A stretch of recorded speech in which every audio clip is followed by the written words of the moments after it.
rileks, tenang, damai, sadar, tenang, hadir sekarang.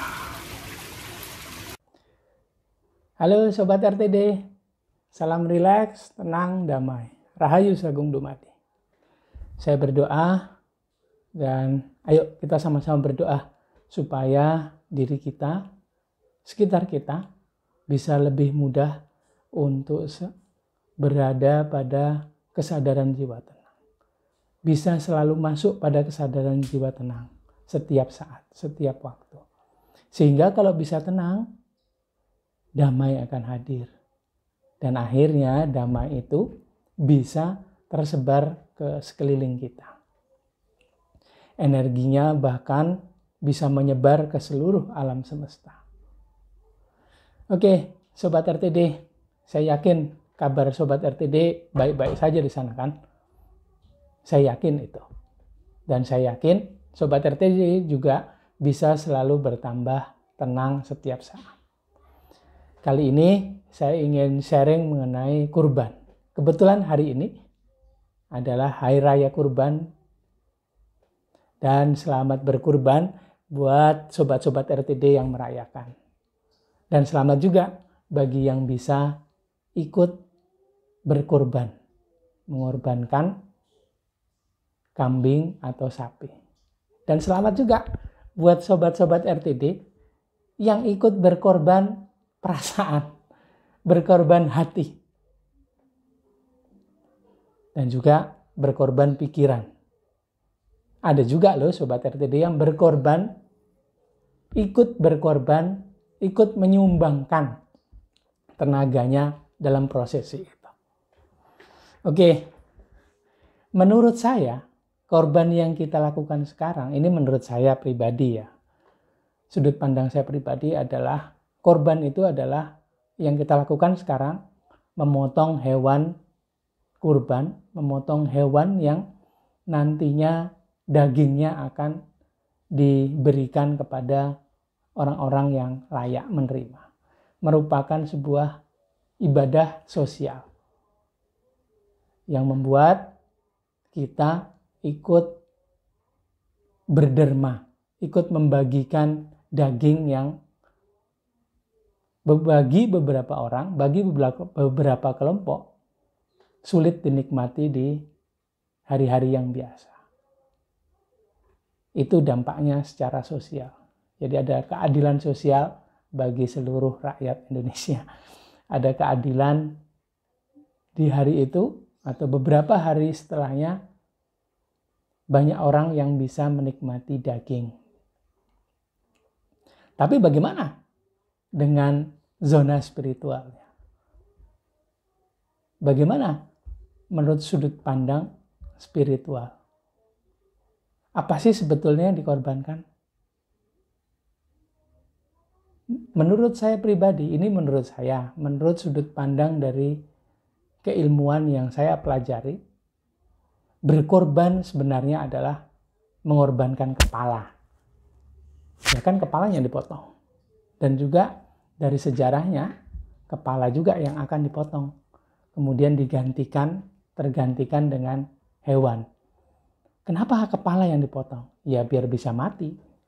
Tapi saya memandang itu adalah sebuah perlambang bahwa yang dipotong kepalanya, di mana di sana ada logika. Sudah nggak kita korbankan logika kita, pikiran-pikiran buruk kita, pikiran-pikiran negatif kita? Sudah nggak itu dipotong, dikorbankan? Dan momentumnya tepat di Hari Raya Kurban ini, di Idul Adha ini, di tanggal 10 Juli tahun 2022 ini. Momentumnya tepat. Nah, momentum yang tepat itu kita pergunakan untuk juga memotong kepala kita, memotong logika kita, supaya nggak terlalu berlogikalah dalam berhubungan dengan Tuhan. Tidak terlalu berlogikalah ketika hidup di dunia. Dan Tidak cukup di situ saja. Yang dipotong itu juga diri palsunya. Dikorbankanlah jiwa ego, jiwa amarah, jiwa keinginan. Momentum yang tepat di hari raya kurban. Di hari Minggu tanggal 10 bulan Juli tahun 2022.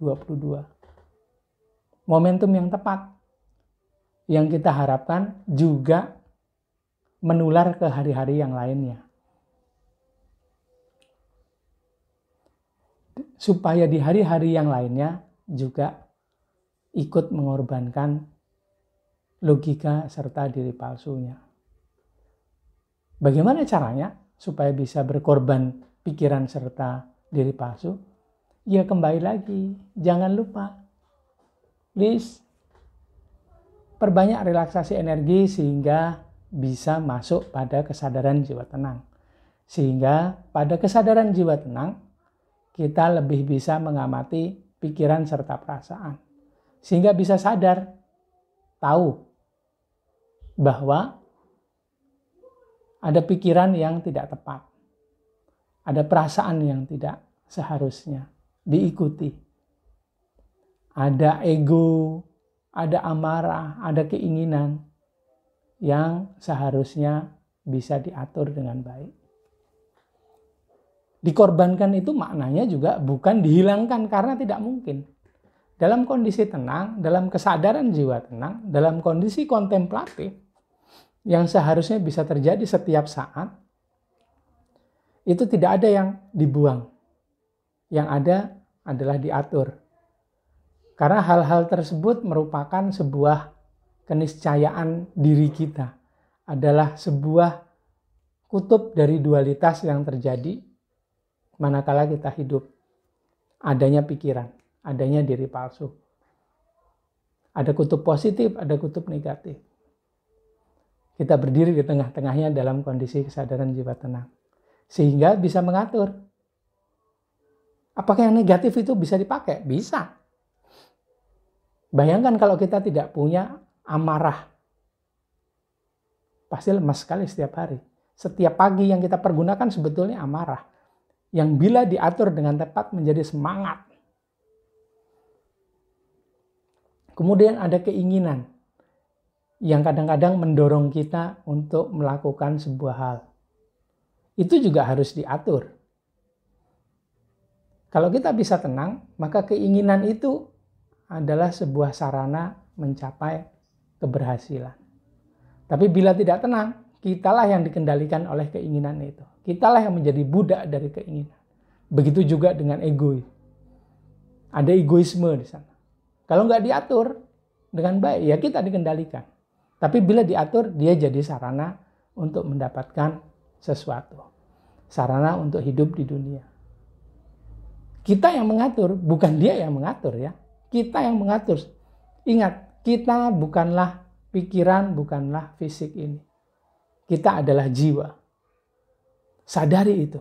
Masuklah ke dalam kesadaran jiwa tenang, kemudian sadari itu. Beberapa saat yang lalu saya kehilangan seorang sahabat. Bagi pikiran itu kehilangan. Tapi bagi jiwa, saya melepas dia untuk masuk ke zona bahagia. Karena kebetulan sahabat saya ini yang saya kenal dari program saya yang sudah berjalan sejak tahun 2012. Jadi udah hampir 10 tahun kenal. Dan pertama kali ketemu di workshop umum pertama ESN. Mungkin tahun 2013. Akhir atau awal 2014. Dan kebetulan tadi pagi di hari Sabtu tanggal 9 Juli 2022 ini beliau mendahului saya untuk kembali kepada penciptanya. Bagi hati, bagi jiwa, itu hal yang luar biasa. Dan itu yang kita idam-idamkan. Kembali kepada pencipta. Kembali kepada kemana dulu kita berasal. Dari situ kita berasal, ke situ juga kita akan kembali. Dan yang menuntun hidup kita adalah sang navigator yang ada di dalam diri kita semua. Navigator inilah yang akan memandu kita Bila kita sadari kehadirannya, bila kita sadari panduannya, bila kita sadari informasi yang berasal dari sang navigator, tentunya akan membuat kita bisa hidup lebih baik. Yang tentunya akan membuat pikiran-pikiran yang tidak pas ini bisa dikendalikan, bisa dikorbankan. Nah, kalau bisa dikorbankan, semangat berkorban seperti di hari ini akan selalu timbul setiap saat, setiap waktu. Salah satu hal yang saya ingat-ingat dari perkataan sobat saya yang tadi meninggalkan saya, yang lebih dahulu meninggalkan saya untuk masuk ke zona bahagia itu adalah, ya wis lah, pasrah aja sama guru sejati, sama navigator. Nanti kan muncul juga apa yang terbaik. Ikuti aja gitu. Ya korbannya jangan pas Idul Adha aja, tapi setiap saat korbanin tuh pikiran sama perasaan. Itu terus yang menjadi pokok pembicaraan kita. Dan kali terakhir kita berbicara adalah mengenai kondisinya.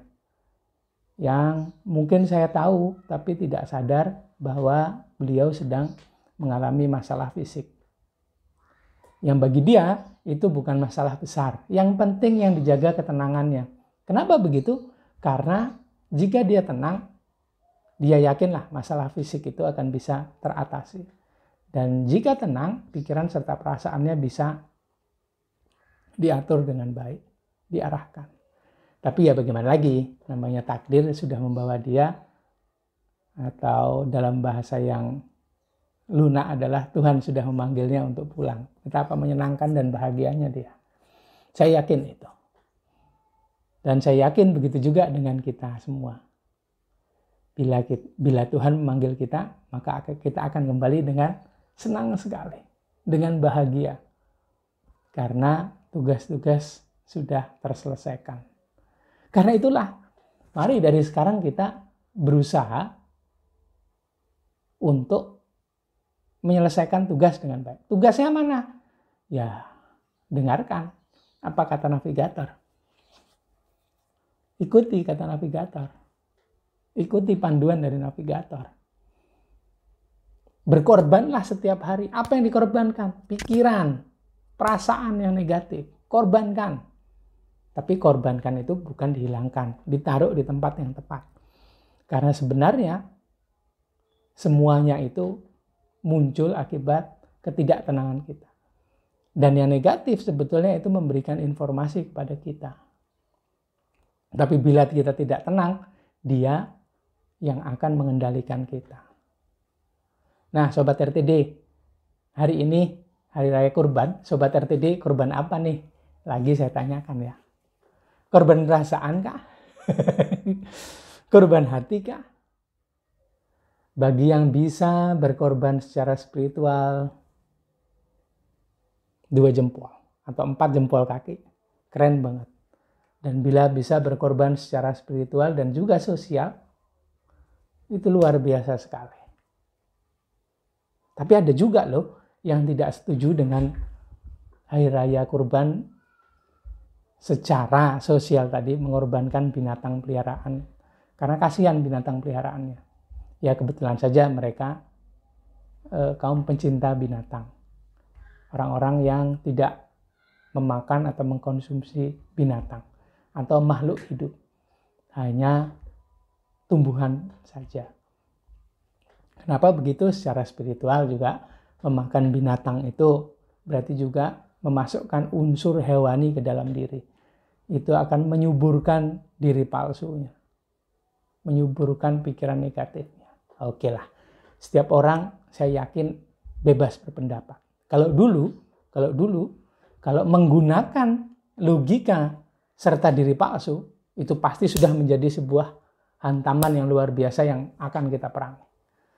Tapi bagi yang bisa masuk kepada kesadaran jiwa tenang, kebijaksanaan dan kasih sayangnya mestinya akan muncul.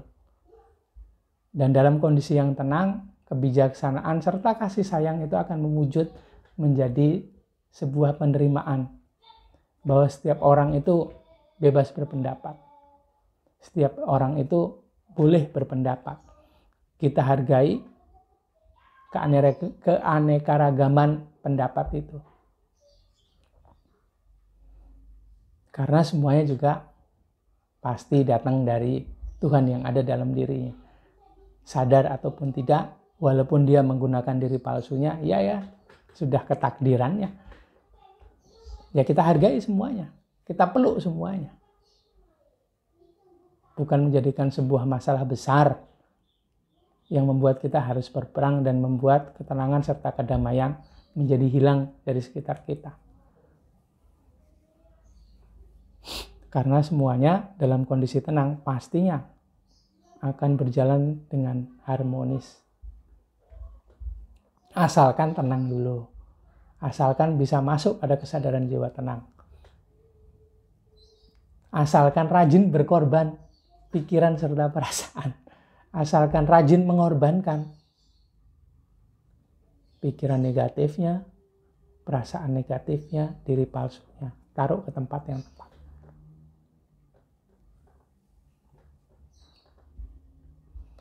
Oke Sobat RTD, gitu aja deh sharing saya, supaya nggak terlalu panjang. Jangan lupa ya, ikut sharing. Saya tunggu komentar-komentarnya di kolom komentar. Dan saya mohon maaf jika ada kata-kata serta kalimat yang salah yang keluar dari saya. Ini karena kebodohan saya, ketidakmampuan saya dalam memahami apa kata navigator. Masih ada banyak hal rasanya yang perlu saya perbaiki, karena dari dulu sampai sekarang saya belajar spiritual, ternyata sampai sekarang ini membuat saya menjadi makin tidak tahu apa-apa, makin bodoh, ya makin tidak tahu apa-apa, makin powerless, tidak punya tenaga, daya dan upaya. Semuanya hanya bisa terjadi karena adanya navigator yang ada dalam diri saya. Oke Sobat RTD, gitu aja ya. Jangan lupa please like, comment, subscribe, dan share video-video saya ya. Salam relax, tenang, damai. Jangan lupa ikut berkorban.